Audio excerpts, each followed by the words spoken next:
Hi everybody. Today we're going to do one of my favorite labs.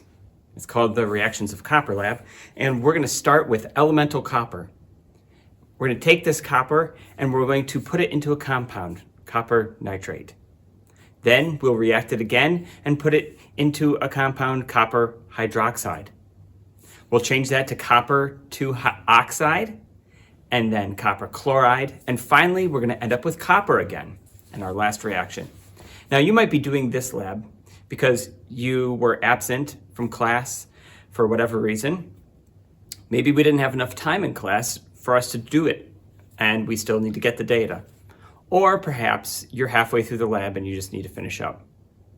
Now on your lab sheet itself, there are QR codes that will direct you exactly to each lab precisely in this video, and you can scan those if you need to get to one part of the lab immediately.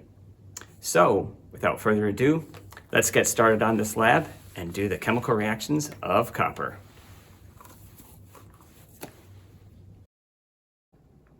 So here is some of the equipment that we'll be using for each reaction, and we'll use some of the equipment in multiple reactions.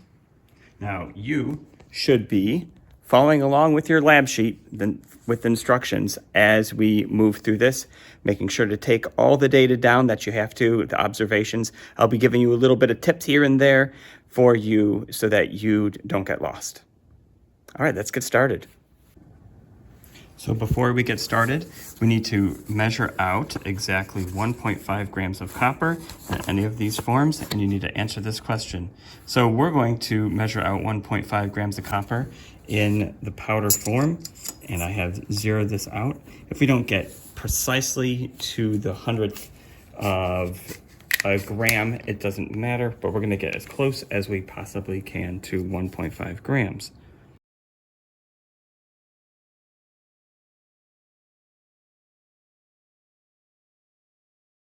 That's good enough. So our first step says to place the copper sample into the beaker. That's the 100 or 250 milliliter beaker. We're using a 100 milliliter beaker.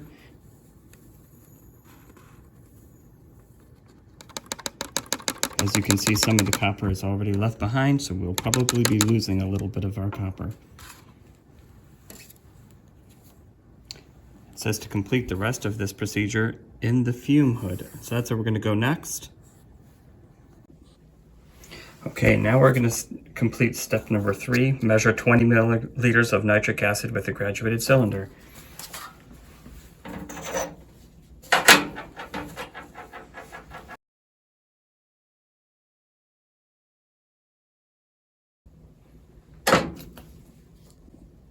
Next, we're going to complete step 4, record your observations of the reactants in the reactant data table in the data section. So here's the reactants.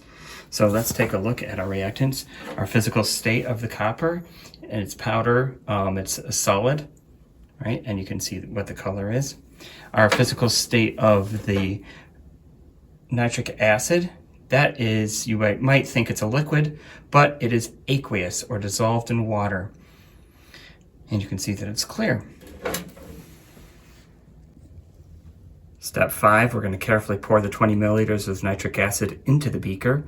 And I'm going to get set up real close so you can see what happens. We're not going to breathe the brown nitrogen dioxide gas. Obviously, you won't through a video, but we got to turn the fume hood on to make sure that we don't breathe it because it's poisonous. And then we're going to record our observations of this reaction in the data section as we watch what happens. Okay, and then we'll look at the reactants afterward.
bubbles being made, and this gas, it's a little hard to see, but you can see this brown gas being formed. That brown gas is the nitrogen dioxide.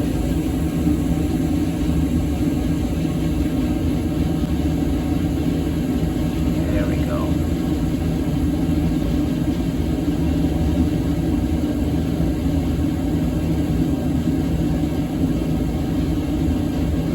I know you can't see it or feel it.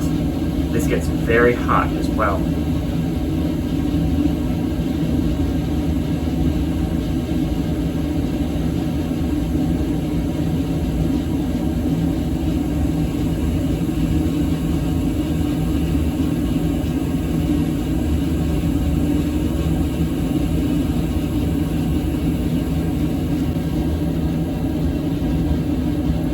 Pretty much the exciting part. We're going to let this go all the way until the bubbles are made and all the copper is gone. Okay, after the reaction has gone to completion, we're going to read the reaction description and then record your observation of the products in the product section in the data table. Okay, so if we go to the next page, there is a little description of the reaction that you can read about, and then here are the reactants. So I already talked about the nitrogen dioxide, how it was the brown gas, and here is our copper 2 nitrate. All the copper is gone and it's now part of this compound, and this is not liquid, this is dissolved, so it is aqueous in there, right? We could get it back by if we let the water evaporate, we would get the blue crystals of copper 2 nitrate, but this is dissolved in there.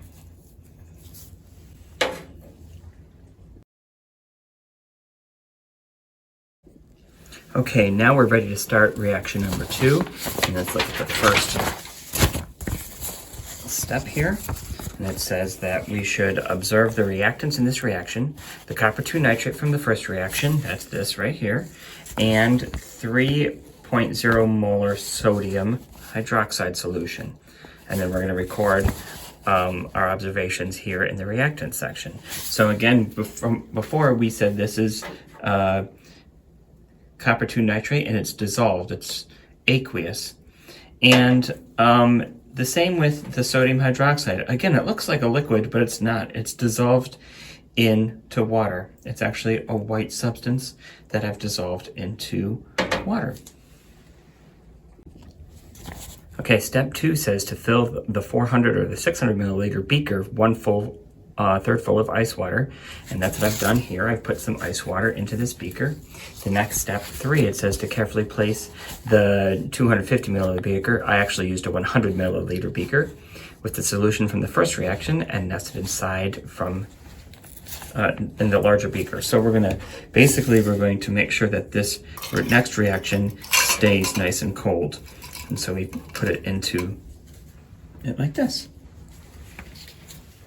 Now it says in a fume hood, we're going to slowly and cautiously add small portions of 40 milliliters of NaOH to the copper nitrate, while continuously mixing the solution by gently stirring it with a glass rod. So here I have 40 milliliters of the sodium hydroxide, and I have my copper 2 nitrate, and I'm going to put little bits of it and stir it in, and I'm going to reposition the camera so you can see this a little better.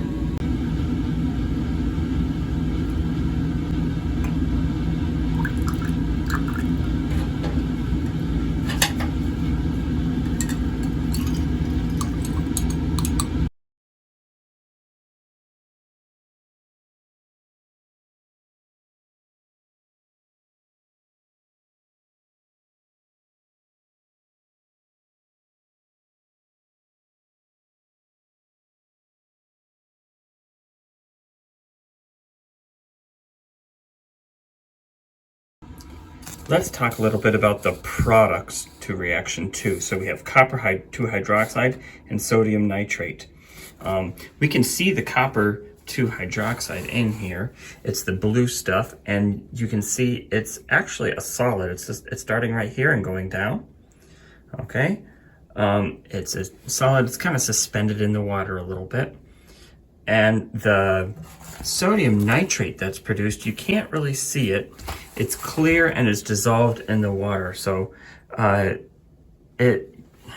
you can't really see it. The only way you could tell if it's in there is if you filtered all this solid out and then evaporated the water in this, and you got the sodium nitrate back. It's there, but it's hard to see. So that's why I'm telling you about it right here.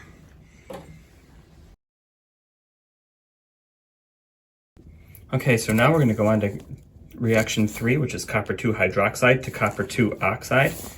All right, and we're going to first add 100 milliliters of distilled water to the beaker containing the copper 2 hydroxide. Now, if I try to put 100 milliliters of distilled water in this, it would overflow. So we're going to put it in a larger beaker.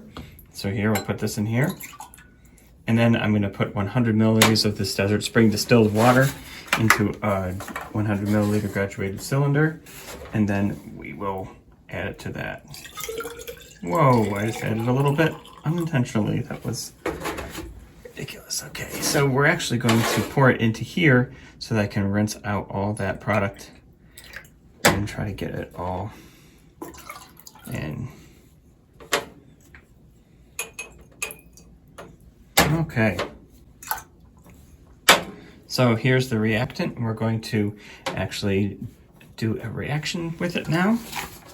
We're going to heat it to a gentle boil and stir until all the material is converted into a brown-black substance. This brown-black substance is copper 2 oxide.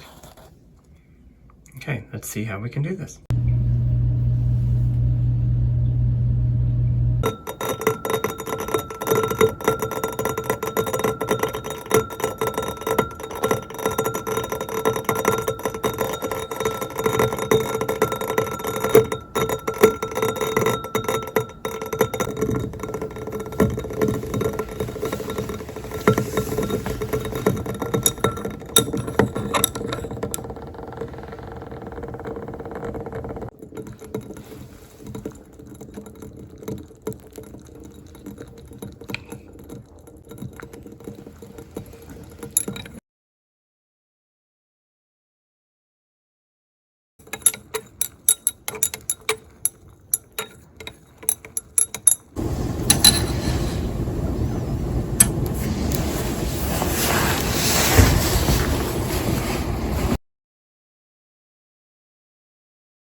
Okay, so we've completed up through number 3. Remove the stir rod from the beaker. We let the beaker and the solution cool for 5 minutes. You can see it right here. We're going to do number 4 next, and that's carefully decant or pour off the excess liquid, being careful to keep all the solid in the beaker. So I'm going to show you how to do that now. So this is how you decant the liquid. We're going to try to keep it, we're going to just pour the liquid off, and you'll see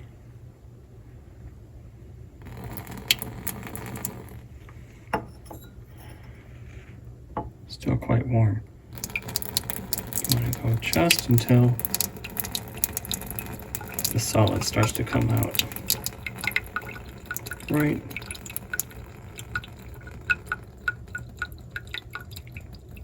that point right there.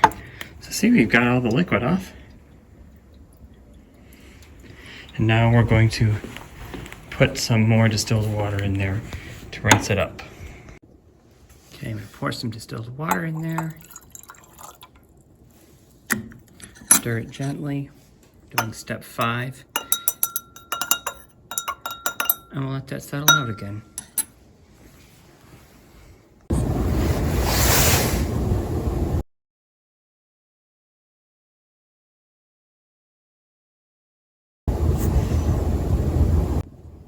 Okay, this is pretty much settled out, and we're going to decant again. We're trying to get rid of anything else that might be in that water. We just want the copper 2 oxide solid at the bottom there for our next reaction.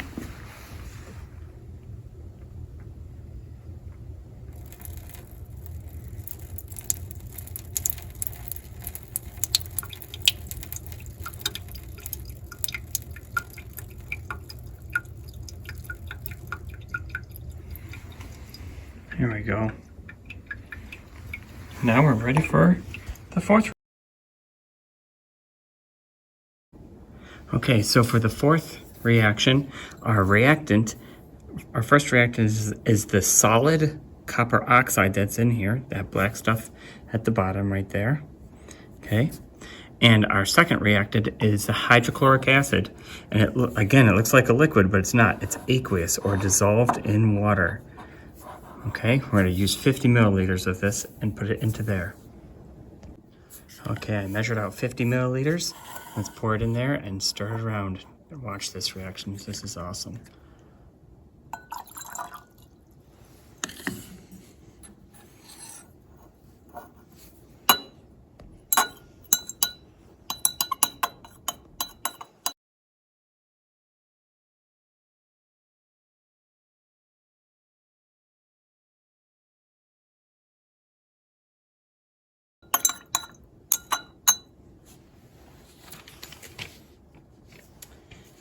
And so our product is copper 2 chloride, and this is aqueous. It's all dissolved in there. Of course, there's water there as well.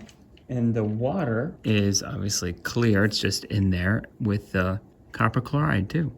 Okay, now our next reaction, our last one, number 5, we have to go to the fume hood to do that.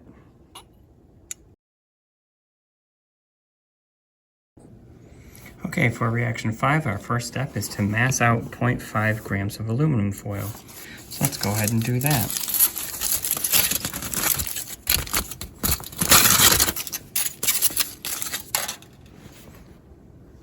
Way too much. I have a feeling we might use more than this. We'll see.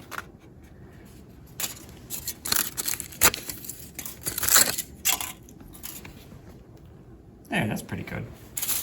Okay, now let's go ahead, go over to the fume hood. Here's our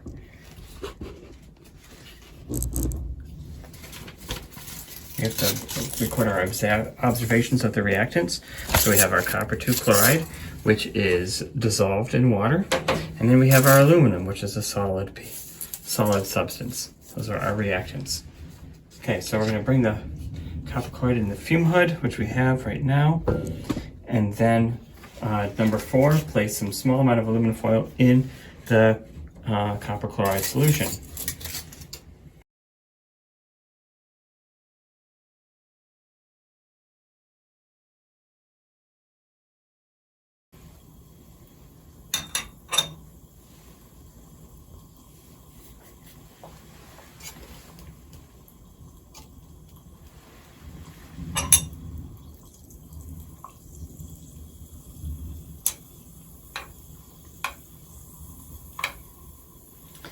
This does get very warm as well.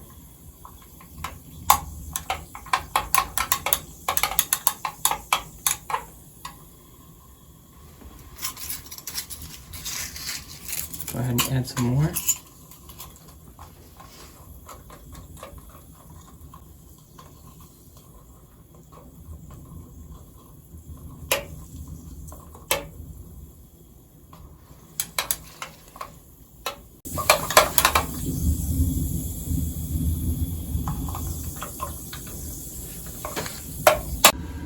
Okay, so you can see all the copper that's now at the bottom after this is reacted with the aluminum.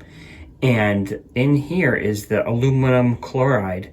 And the aluminum chloride is in the aqueous state, or is dissolved in the water. We're going to pour the aluminum chloride level off and leave the copper behind. Then we're going to add some hot distilled water to it to wash off the copper.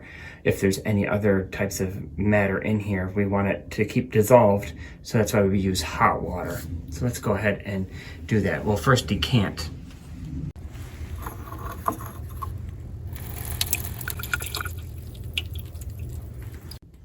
Okay, let's rinse off this copper. I'm going to decant another time. One last rinse.